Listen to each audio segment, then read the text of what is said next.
भविष्य की एक ऐसी दुनिया जहां पर लड़कियों की संख्या कम हो रही थी और एक साइंटिस्ट ने इस प्रॉब्लम का हल निकालने के लिए खुद का डीएनए लेकर एआई में मॉडिफाई करके लड़कियों को क्लोनिंग करना शुरू कर दिया। और जब ये लड़कियां आदमियों के साथ इंटीमेट होती तो आदमियों में एक नई बीमारी फैलने लगी, जिसके चलते वो इम्पोर्टेंट बन गए। कहानी है एक मैड साइंटिस्ट रोसेटा की, जो ये सोचते थे कि एआई आने से दुनिया बेहतर हो सकती है। वो एक दिन साइबोर्ग और खुद का डीएनए मिलाकर अपने जैसे ही 3 एआई बनाती है। उसने इन तीनों भी एआईज को अपने एक खास लैब में बंद करके रखा था, लेकिन ये तीनों भी एआई सिर्फ रोसेटा के डीएनए से बने हुए थे, जिसके कारण उन्हें सर्वाइव करने के लिए वाई क्रोमोसोम या मेल स्पर्म की जरूरत पड़ती थी। इन 3 एआईज का नाम था रूबी, मैरीन और ओलिव। मूवी के शुरुआत में हम रूबी को एक इंसान के साथ इंटीमेट होता हुआ देखते हैं, जिसके बाद वो अपने पार्टनर के रिमेन्स जो रहते हैं वो लेकर वहाँ से चली जाती है। जिसके बाद वो अपने घर आती है और उस रिमेन्स को बॉईल करके खुद और उसके जो 2 एआई होते हैं उन्हें देती है कंज्यूम करने के लिए।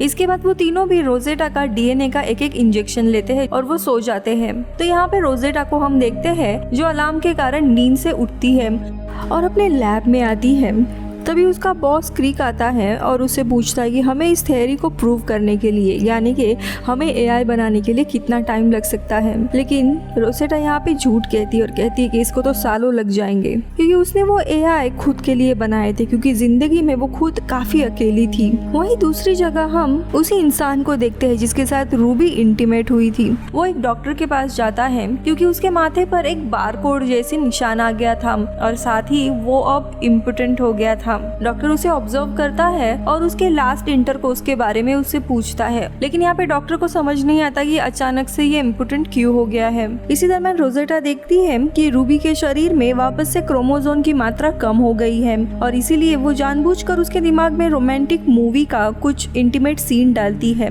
रूबी मूवी का ये सीन देखकर स्टिम्युलेट हो जाती है और वो एक दूसरे पार्टनर को ढूंढने के लिए निकल जाती है और उसके साथ इंटीमेट होकर उसके सैंपल कलेक्ट करती है। और हम देखते हैं रूबी जिनके साथ भी इंटीमेट हुई थी उन सब का डेटा इन्होंने कलेक्ट करके रखा था।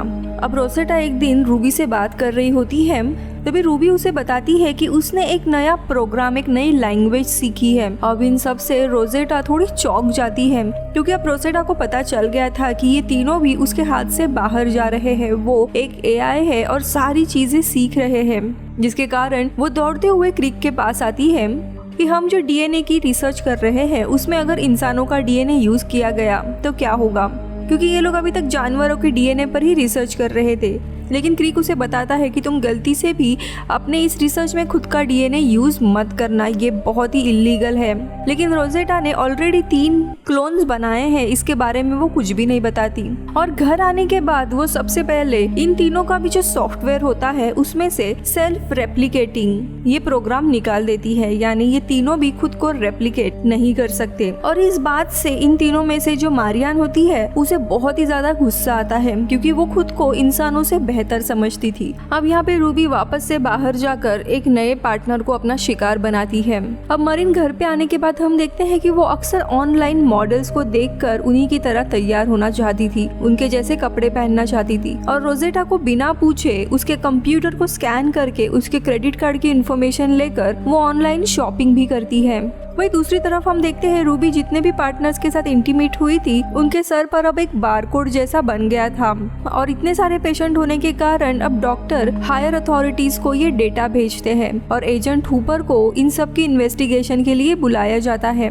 उस शहर के बड़े साइंटिस्ट यानी क्रिक और रोसेटा से मिलने आता है और उन्हें बताता है कि शहर में शायद एक नया वायरस आया हुआ है जो कि सिर्फ आदमियों को ही टारगेट करता है। ये किसी तरह का बायोजेंडर वायरस है। अगर ऐसा ही चलता रहा तो इंसान रिप्रोडक्शन नहीं कर सकते, इसके कारण पूरे दुनिया भर में एक आपदा आ सकती है। अब यहाँ पे रोसेटा को शक होने लगता है कि शायद ये रूबी के कारण तो नहीं, इसीलिए घर आने के बाद वो इन तीनों से भी कनेक्ट करती है और उन्हें बताती है कि कुछ दिनों के लिए बाहर ना जाए और उन्हें एक दूसरा सप्लीमेंट देती है खाने के लिए, जिससे इनके शरीर के X और Y क्रोमोसोम बने रहेंगे। और इसी के साथ कहती है कि वो कुछ दिन तक इन लोगों से बात नहीं कर पाएगी क्योंकि वो काम में बिजी है। लेकिन इस बात पर मरीन काफी उदास पास हो जाती है, क्योंकि इन तीनों भी एआईज को इंसानों की तरह ही कनेक्शन चाहिए होते हैं और एक ही रूम में बंद रहने के कारण अब वो बहुत ही ज्यादा परेशान हो रहे थे। अब अगले दिन हम देखते हैं जो एजेंट हुपर रहता है वो रोसेटा को लेकर डर्टी डिक नाम के एक औरत के पास जाता है इस केस की तहकीकात करने के लिए।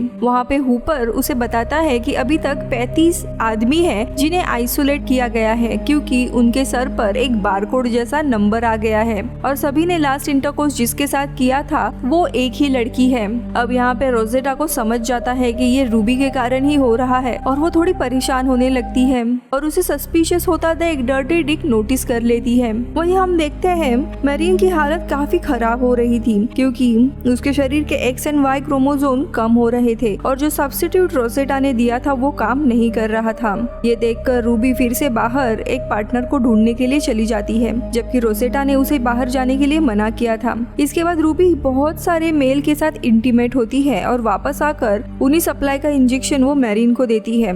तो यहाँ पे दूसरी जगह पे हम देखते हैं उन सारे आदमियों को आइसोलेट किया गया था और इन लोगों में एक नया सिम्टम कॉमन था कि उनके आसपास के इलेक्ट्रॉनिक डिवाइसेस में भी प्रॉब्लम आने लगी थी। अब थोड़े समय के बाद इन सारे आदमियों की पूछताछ करने पर जो लड़की इनके साथ इंटीमेट हुई थी उसकी स्केच बनाई जाती है और कंप्यूटराइज पेंटिंग बनाई जाती है जो कि बिल्कुल रूबी की तरह दिख रही होती है। रोसेटा काफी डर जाती है और एक पेपर लेकर अपने साथ घर के लिए निकल जाती है। वही दूसरी तरफ हम सैंडी नाम के एक लड़के को देखते हैं जो काफी लोनली होता है। उसकी जेरोक्स की मशीन होती है और वहीं पे रूबी की तस्वीर प्रिंटिंग के लिए दी रहती है, लेकिन सैंडी रूबी को देख के उसके तरफ अट्रैक्ट होने लगता है। वापस आने पर रोसेटा को पता चलता है कि रूबी ने और 4 आदमियों को अपना शिकार बनाया है। तभी रूबी कहती है कि उसे क्रोमोसोम्स को स्टॉक करके रखना था ताकि इमरजेंसी का समय ना आए। अब ये देखकर रोसेटा काफी भड़क जाती है। वही वो देखती है मैरीन ने भी ऑनलाइन शॉपिंग करके नए कपड़े, नया ड्रेस मंगवाया था। रोसेटा के पूछने पर वो बताती है कि उसी का क्रेडिट कार्ड यूज करके ये सारी चीजें मंगवाई है। और तभी तीनों भी कहते हैं कि उन्हें अब रियल वर्ल्ड को एक्सपीरियंस करना है, लेकिन रोसेटा उन्हें समझाती है कि रियल वर्ल्ड में लोग उन्हें हर्ट करेंगे और वो फोटो उसे दिखाती है। लेकिन इस पॉइंट से रोसेटा समझ गई थी कि अब चीजें हाथ से बाहर जा रही है, वो किसी भी तरह इन तीनों को रोक नहीं सकती। वही इसी दरम्यान डर्टी डिक जो लेडी रहती है वो रोसेटा से मिलने आती है और वो रोसेटा से काफी सवाल पूछने लगती है कि वो इतना प्रेशर में क्यों है। और तभी रोसेटा सारी चीजें बता देती है कि शायद ये वायरस उसी के कारण फैल रहा है। इन दोनों की बातचीत चली रही होती है, तभी दूसरी तरफ रूबी, मैरीन और ओलिव तीनों भी लैब से बाहर निकल कर रियल वर्ल्ड में जाने लगते हैं। वही दूसरी तरफ क्रिक उस वायरस को डिटेक्ट कर लेता है जो इन सभी मेल्स में पाया गया था और उसे पता चलता है कि ये वायरस एक आर्टिफिशियल इंटेलिजेंस से ट्रांसफर हुआ है जो कि सिर्फ उसी की कंपनी इसके ऊपर रिसर्च कर रही थी। और डिटेक्टिव हुपर का पूरा शक रोसेटा के ऊपर जाता है। वही दूसरी तरफ रूबी को देखते हैं जो एक शॉप में जाती है जहाँ पे सैंडी भी होता है और वहाँ पे वो डोनट खरीद लेती है, लेकिन पे करने के लिए पैसे नहीं होते। लेकिन तभी सैंडी समझ जाता है कि ये तो वही लड़की है जिसकी फोटो उसने देखी थी और वो सैंडी को डोनट के लिए पैसे देता है। वही दूसरी तरफ मैरीन और ओलिव एक हेयर ड्रेसर के पास पहुंचते हैं और अपना पूरा लुक चेंज करके अपने फेवरेट सिंगर के कॉन्सर्ट में चले जाते हैं। तो यहाँ पे रूबी अब सैंडी के साथ उसके घर आती है और दोनों भी काफी अच्छा टाइम स्पेंड करते हैं एक दूसरे के साथ। तो यहाँ पे दूसरी जगह पे ये दोनों भी कॉन्सर्ट में होते हैं, तभी अचानक से मरीन की हालत खराब होते हुए देखते हैं, जिसके कारण रूबी और ओलिव वहाँ से भाग निकलते हैं। वही रूबी को भी पता चल जाता है इन दोनों के साथ कुछ हुआ है, इसीलिए वो भी बाहर आती है और तभी रास्ते से जाते वक्त अचानक से एक गाड़ी से टकराती है और इस गाड़ी में डिटेक्टिव हुपर और रोसेटा होते हैं। हुपर समझ जाता है ये वही लड़की है, लेकिन तभी रोसेटा हॉपर का ध्यान भटाकर उसे चलने के लिए कहती है, जिसके कारण ऑफिस में आने के बाद डिटेक्टिव हुपर रोसेटा को पूछताछ करता है और उसे अपने कस्टडी में रखता है। वही दूसरे दिन हम देखते हैं रूबी वापस से बाहर जाती है और एक कपल को देखकर वो बहुत ही ज्यादा इमोशनल होने लगती है और इसीलिए वो वापस से सैंडी के पास आती है और कहती है कि तुम मुझे अच्छे लगते हो और दोनों भी एक रिलेशन शुरू करते हैं। कुछ दिन बीत जाते हैं, अभी भी रोसेटा कैद में होती है। तो यहाँ पे ओलिव एक दिन रोसेटा के घर में आती है और साफ सफाई कर रही होती है, तभी उसे लैपटॉप में उन्हीं का प्रोग्राम दिखाई देता है और उसमें इन सारे आदमियों के फोटोज भी होते हैं। दरअसल जब रूबी और ये सारे आदमी इंटीमेट हुए थे तभी वो इंसान और रूबी के बीच में एक कनेक्शन एस्टैब्लिश हुआ था। रूबी यानी एआई का डीएनए इंसानों के साथ मिक्स होने लगा था और उसी के चलते वो इम्पोटेंट हो गए थे। तो वही इस कनेक्शन के कारण रूबी के सॉफ्टवेयर में भी इन सारे आदमियों का डेटा सेव हो गया था, जो कि अभी लैपटॉप पे हमें दिखाई देता है। और ओलिविया फिर वायरस स्कैन करती है और उसे इन सारे आदमियों में एक वायरस डिटेक्ट होता है और वो इन प्रोग्राम को मॉडिफाई करके इस वायरस को डिलीट करती है। अब यहाँ पे ये वायरस डिलीट होने के कारण जो आदमी होते हैं उनके सर पे जो बारकोड आया था वो भी मिट जाता है और उनका जो कनेक्शन बन गया था रूबी के साथ वो भी हट जाता है, जिसके चलते वो सब लोग ठीक हो जाते हैं। यहाँ पे इन्वेस्टिगेशन के चलते रोसेटा के रिसर्च पेपर को चेक किया जाता है, जो कि सब कुछ क्लीन होता है, यानी इन लोगों को उन 3 AIs के बारे में पता नहीं चलता, इसीलिए उसे छोड़ दिया जाता है। और मूवी के अंत में हम देखते हैं रूबी सैंडी के साथ एक नया रिलेशन बनाती है। दोनों को भी एक दूसरे के लिए रियल फीलिंग्स होती है और इसी के कारण सैंडी उस वायरस से इन्फेक्ट नहीं होता।